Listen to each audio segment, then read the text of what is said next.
All right, let's jump right in. We're going to talk about some really crucial advice for anyone over 60 who wants to hang on to their independence. This isn't about running a marathon. It's about spotting those small, almost invisible habits that can silently weaken your legs, and your legs are the very foundation of your freedom. And this quote right here, it just perfectly frames why we're talking about this. It's so much more than just feeling a little bit weaker. It really is the foundation of your entire independent life. When your legs lose their power, it creates this ripple effect that touches every single part of your freedom and your safety. And the source for all this is what makes it so powerful.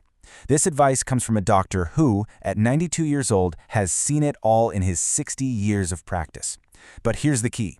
He's speaking from his own experience, admitting that he fell into these exact same traps himself. What he found was that while aging is, of course, a factor, our daily habits have a much, much bigger say in the matter than we think. So let's get right into the first mistake, and this one is probably the most common one out there. It's a trap that feels completely harmless. I mean, it's something we all do every single day without giving it a second thought. So what's actually happening in your body? Well, there's a fascinating biological process called sarcopenia. When you sit for hours on end, you're basically sending a memo to your body that says, hey, we're not really using these leg muscles anymore. And your body, which is incredibly efficient, just starts to dismantle what it thinks is unnecessary baggage. This also messes with your circulation, which is exactly why your legs can feel so heavy and stiff when you finally stand up.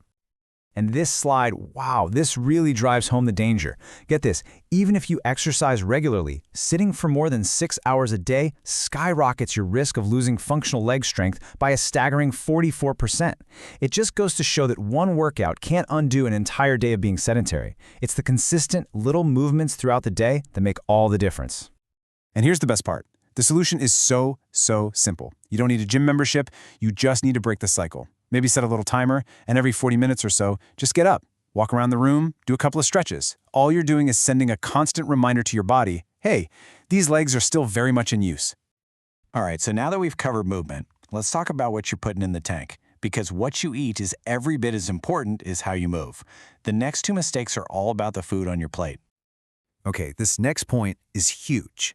After you turn 60, your body's ability to build muscle really slows down. What that means is you're in this constant battle against muscle loss. If you don't get enough protein, your body literally doesn't have the building blocks to even maintain the muscle you already have. So of course, that just accelerates the weakness. And that brings us right to mistake number 3, fueling inflammation. Think of it like this. The foods on the left are actively working against you. They create this low-grade, constant inflammation in your body that messes with circulation and makes your muscles just feel tired and heavy. But the foods on the right, those are your allies. They actually fight inflammation and provide all the good stuff your body needs to stay strong.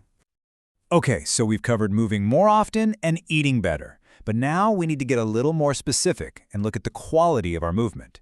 These next 2 mistakes are really sneaky, and they can undo a lot of your other hard work. This is such a subtle trap. I mean, you can feel busy all day long, right? Cooking, gardening, working at a desk.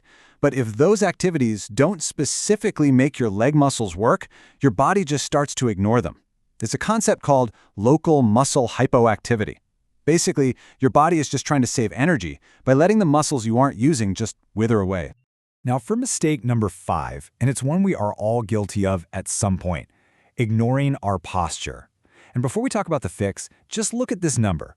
Research has found that people with chronic poor posture have up to a 48% higher risk of significant muscle loss in their legs. And you might ask why? Well, it's because bad posture puts this constant uneven strain on your whole body, which forces some muscles to overwork while others just kind of give up and shut down. And the doctor's advice here is just beautifully simple. These aren't complicated exercises, they're just small, mindful adjustments. Sitting with your feet flat on the floor, using your leg muscles to stand up instead of pushing off with your arms, walking with your head up and your shoulders back. These little changes re-engage the right muscles and take all that pressure off your joints. Turns out, proper alignment is really the secret to lasting strength.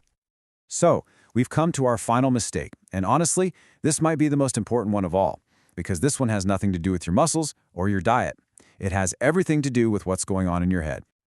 I want you to just take a second and be really honest with yourself on this one.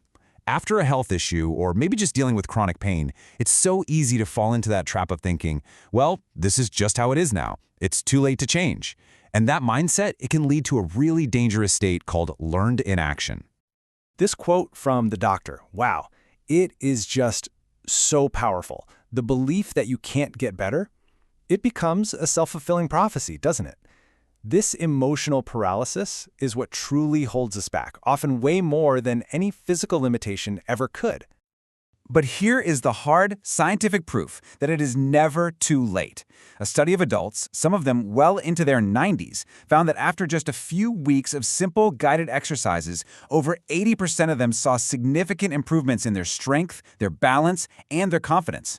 Your body's ability to heal and adapt is absolutely incredible at any age. Okay, so we've gone through all the mistakes. Now let's switch gears and focus on a really powerful, positive first step you can take.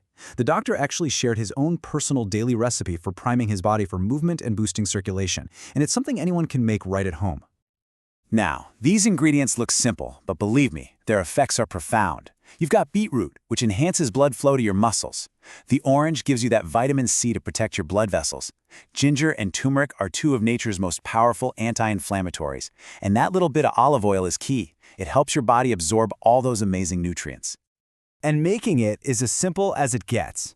You just combine everything, give it a good stir, and drink it down. The doctor suggests having this at least 5 days a week, first thing on an empty stomach, to really wake up your system and give your body the tools it needs to start rebuilding. So at the end of the day, it all comes down to this. Knowing all this stuff is great, but it's taking action that actually creates change. So I'll leave you with a final thought from the doctor. Forget about some huge, complicated workout plan. Just ask yourself this: what is one small thing I can do today to prove to myself that I'm still in the driver's seat? Maybe it's just walking to the end of the driveway and back. Or maybe it's just deciding to stand up from your chair without using your hands. That single, small act of intention, that's where your journey back to strength really begins.